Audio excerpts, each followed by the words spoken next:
Today, let's try and solve this equation, undetermined equation. Find all the positive integer solutions. So first of all, we can simplify it, rearrange it a little bit. N factorial plus 1 is equal to m factorial squared minus 2 times m factorial plus 1. And then n factorial is equal to m factorial times n factorial minus 2. So here, we notice that this term at least cannot be negative, right? Otherwise, this will be negative. So m cannot be 1, cannot be 2 either. So m is at least 3. Since m is at least 3, so m factorial is at least 3 factorial, at least 6. So at least this is 4. So greater than 4 times m factorial is strictly bigger than m factorial. Since n factorial is strictly bigger than m factorial, we have n is strictly bigger than m. So we can rewrite n factorial into n times n minus 1 times all the way down to n plus 1. Because, like I said, n is strictly bigger. You can write it in this way. Times m minus 1 all the way down. So this is m factorial equal to this. M factorial minus 2. Okay. Cancel out m factorial. We have n times n minus 1 all the way down to m plus 1 equal to m factorial minus 2. Okay. So here, since we already know m is at least 3, so m factorial is at least 3 factorial. So it has to contain the factor of 3. So 3 is divides this term. But 3 does not divide 2. So 3 does not divide the whole thing.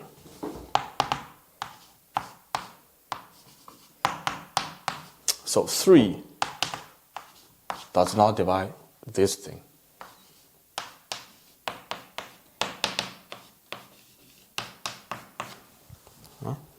So since 3 does not divide this whole thing, so this product of consecutive positive integers cannot be greater than or equal to 3 terms.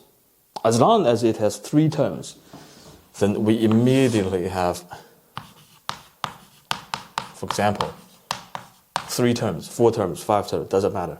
If it's 3 terms, I say 3 definitely divides it. If 3 divides n, then we're done.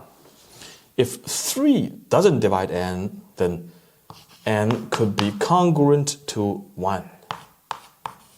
Mod 3, right? Meaning if it's divided by 3, you have a remainder of 1. In that case, just minus 1. So must be congruent to 0, mod 3.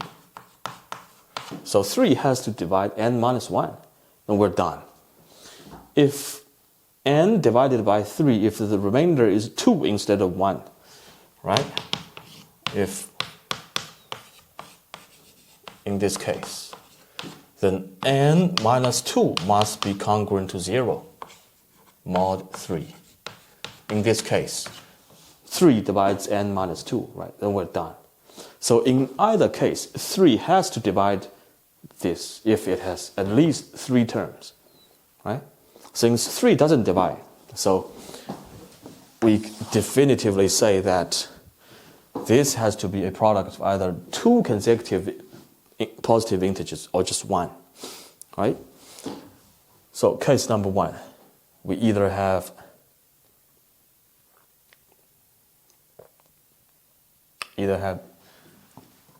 n times n minus 1, 2 terms, right?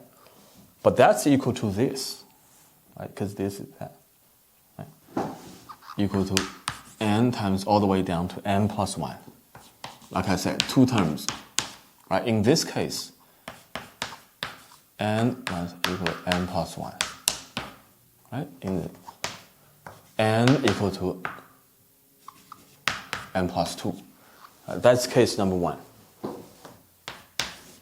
Another possibility is that we have only one positive integer for this guy. So it's just n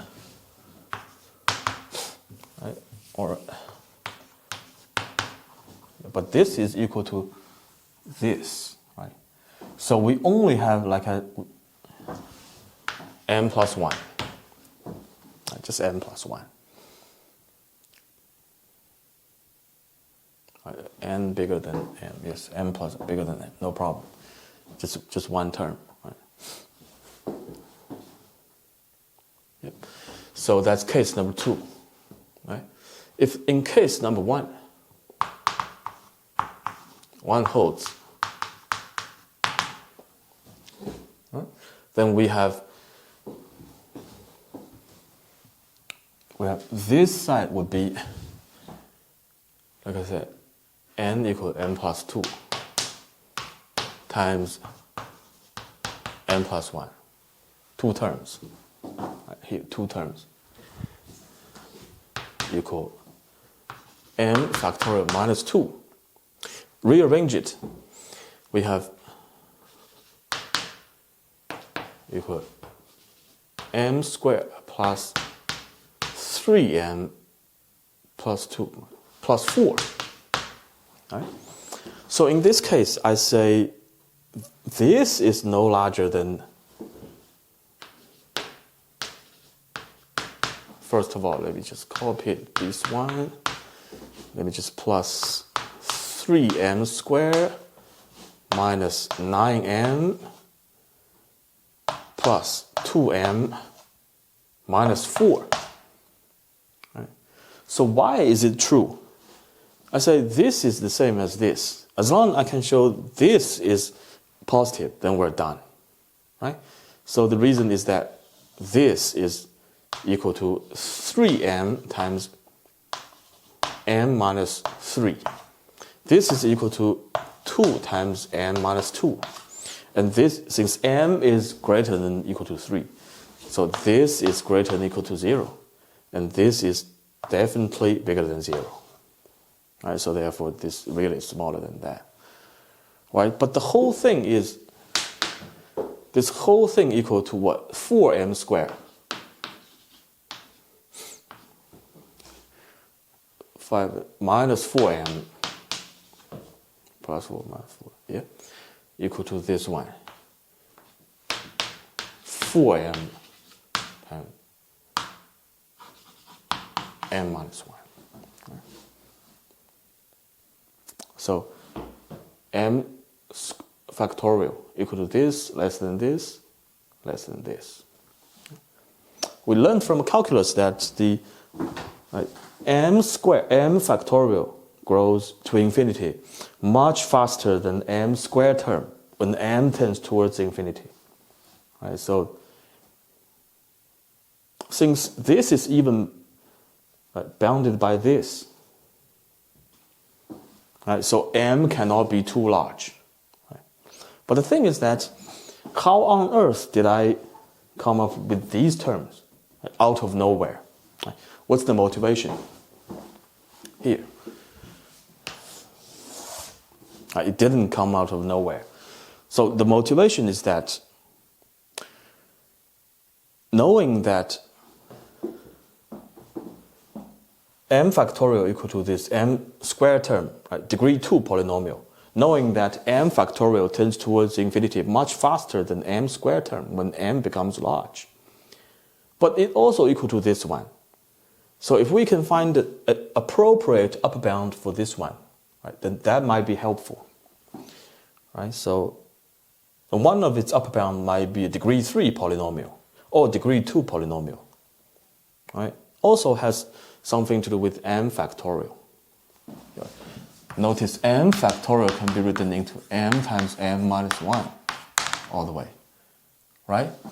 If we can somehow find its upper bound that looks like m times m minus 1, just like this one, times some k, right? For a k sufficiently big, but not too big, right? So this, could it be a upper bound of this one, right? If we can show somehow this is no larger than this,